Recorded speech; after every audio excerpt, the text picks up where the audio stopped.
Les habla nuevamente por aquí Juan Alcides Escalón Alvarado desde Las Españas, Elche. Continuamos con nuestra serie la gestión integral del riesgo. Así que, bueno, vamos a comenzar con nuestro vídeo. Tomando en cuenta algunas observaciones de amigos conocedores del tema, en este nuevo video quiero dar un paso más y explicar cómo podemos realizar un análisis utilizando herramientas y datos geográficos. Esta vez vamos a trabajar con cartografía y datos procedentes de fuentes oficiales. Pero antes de comenzar el análisis, quiero unos minuticos para hablar de una herramienta fundamental. Esta herramienta se llama GIS. ¿Qué significa GIS? Geographic Information System, en inglés, Sistema de Información Geográfico, en español. ¿Cuál es la diferencia entre un GIS y un mapa normal? Bueno, que el mapa normal nos muestra el territorio, mientras que el GIS nos permite incorporar información asociada a ese territorio, relacionarla y analizarla. Aquí comienza algo realmente interesante. Entonces vamos a hacer un pequeño ejercicio. Vamos a imaginarnos Elche. Vamos a colocar una capa con la población de Elche. Luego vamos a colocar otra capa con la densidad. Seguimos con otra capa donde vamos a colocar los edificios y su antigüedad. Y así podemos seguir y añadir información sobre el territorio, sobre la infraestructura y la zona de riesgo. Ahora, ¿de dónde obtenemos la información? Bueno, la obtenemos de diferentes fuentes. Por ejemplo, del Instituto Nacional de Estadística, obtenemos la población del INE, pero también cruzamos la información con el Sistema de Información Geográfico del Ayuntamiento. Tenemos información también del Catastro, del Plan Territorial Municipal y del Instituto Geográfico Nacional. Aquí vemos que el GIS permite integrar toda esta información sobre un mismo territorio. ¿Para qué? Para comprender dónde está concentrado el riesgo, quién puede verse afectado y por qué se puede ver afectado. Esto es el verdadero poder del GIS. Entonces, bueno, ahora sí, vamos a utilizarlo para analizar a nuestro querido Elche. Bueno, nos vamos a Elche, pero nos vamos a ir de lo general a lo particular. Vamos a estudiar todo Elche. La información la vamos a obtener del Instituto Nacional de Estadística, la información de la población. Y la información que hemos obtenido del INE es que Elche se sitúa en 245.557 habitantes al 1 de enero del 2025. Como podemos observar, oficialmente el Instituto Nacional de Estadística sitúa la población con un valor censal oficial.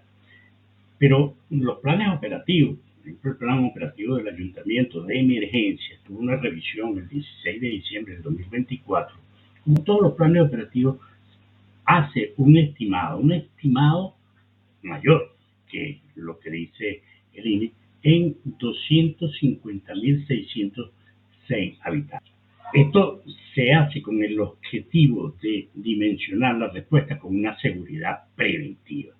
Entonces, bajo este marco y para simplificar la explicación, vamos a redondear la cifra en 250.000, siguiendo entonces el estimado que hizo el Plan Territorial de Emergencia. Pero ¿qué nos está arrojando la información? Pues que no estamos distribuidos uniformemente. Fíjense que aproximadamente 200.000 personas se concentran en el núcleo urbano y otras 50.000 viven en las zonas rurales. En las pedanías y en el campo encontramos en general menor densidad y menor concentración de población y por tanto una menor exposición respecto a la exposición urbana. Eso no significa que estén fuera del riesgo, porque allí también existen viviendas, infraestructuras, carreteras y servicios que pueden verse afectados. Bajo este escenario vamos a hablar de la realidad de Elche y de lo que implica cruzar la teoría con el territorio cuando la Tierra se mueve. Para analizar Elche nos vamos a situar en la peligrosidad sísmica en su contexto. Cuando nosotros pensamos en terremotos en España, a todos se nos viene a la cabeza Cádiz, Murcia y ahora Granada, porque en Granada han ocurrido unos terremotos y una serie de réplicas. Pero sin embargo, si analizamos nuestro propio territorio municipal, la realidad es muy distinta. Por ejemplo, Elche no es una zona alejada al riesgo, vamos al riesgo sísmico. Al contrario, cuenta con una zonificación oficial muy detallada que nosotros debemos conocer. Que podemos decir que estamos en una zona de sismicidad moderada, baja a moderada. Debemos recordar que el sureste de la península ibérica, estamos incluyendo a la provincia de Alicante y la región de Murcia, es una de las zonas con mayor actividad tectónica y riesgo sísmico de España. Esto lo podemos decir debido a la interacción entre las placas euroasiática y africana, que es una zona de fallas activas como la de Crevillente y el Bajo Segura. Esta última del Bajo Segura, según la información sacada del plan de emergencia, está relacionada con el terremoto del 21 de marzo de 1829 que afectó considerablemente a nuestra región, a nuestra Elche. Volviendo a la actualidad, gran parte de las edificaciones históricas o tradicionales en los barrios antiguos están construidos con muros de carga de mampostería, tapial o ladrillo no reforzado. Según criterios de geotécnica, estos materiales tienen una baja resistencia a las ondas sísmicas.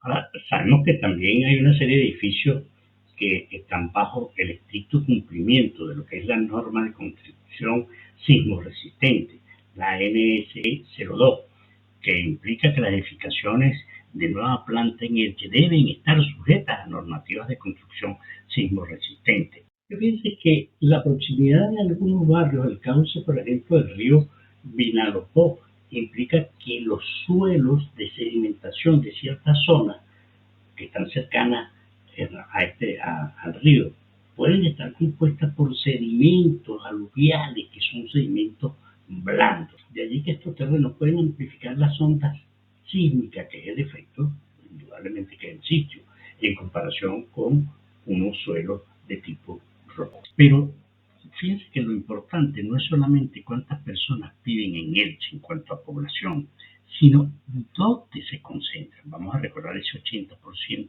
que viven en las zonas urbanas y el 20% en las pedanías. Igual que en los distritos también hay algunas zonas que tienen más concentraciones que otras.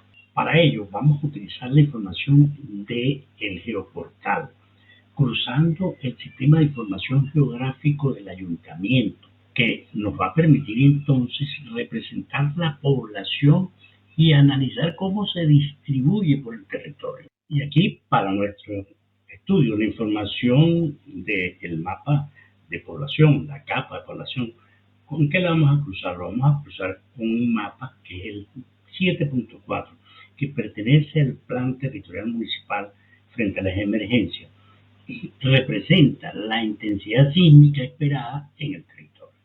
Él utiliza una escala que se llama MS98, donde si observamos, Elche aparece en una zona de intensidad 9, un nivel elevado de intensidad sísmica. Esto no significa que una magnitud 9 sea la magnitud del terremoto, como lo conocemos con la escala Richter, sino los efectos que un terremoto puede producir en el territorio.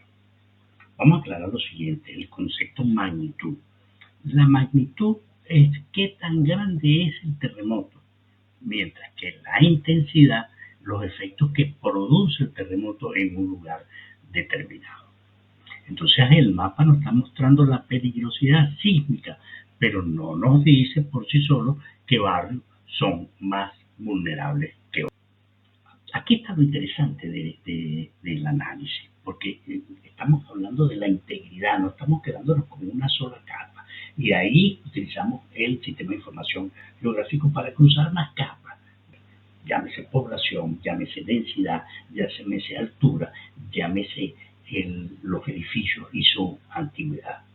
Entonces aquí ya no cabe la pregunta de por dónde puede haber una fuerte intensidad sísmica, a una pregunta que va mucho más con la gestión integral del riesgo.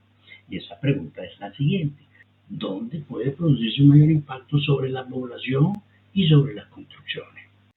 Sí, señor, porque cuando un terremoto entra en juego, las medias estadísticas desaparecen, porque también bajo el paraguas de la gestión integral del riesgo, nosotros sabemos que un terremoto no golpea promedio, no, el terremoto va a golpear la cuadra, la calle exacta donde tú estás, el edificio donde tú estás. Por eso es que nosotros estamos diciendo que las cifras globales son importantes, pero que al final de cuentas tenemos que tener ese concepto de integridad para mezclar toda esta información y verdaderamente, una vez analizada, tener un resultado concreto. Entonces, para entender el verdadero impacto y planificar con eficacia y eficiencia, vamos a dejar atrás la foto general. Vamos entonces a bajar a los distritos, vamos a analizar la población existente, la población flotante, las edificaciones con su antigüedad, los puntos críticos de evacuación, la densidad y la sismicidad de cada zona. Así que bueno, con todo esto lo estoy invitando a nuestro próximo video, donde vamos a ver cada distrito, vamos a ir con la lupa a cada distrito y vamos a ver cómo se comporta el riesgo en nuestra ciudad. Muchísimas gracias, les hablo por aquí Juan Alcides Escarona Alvarado y los esperamos.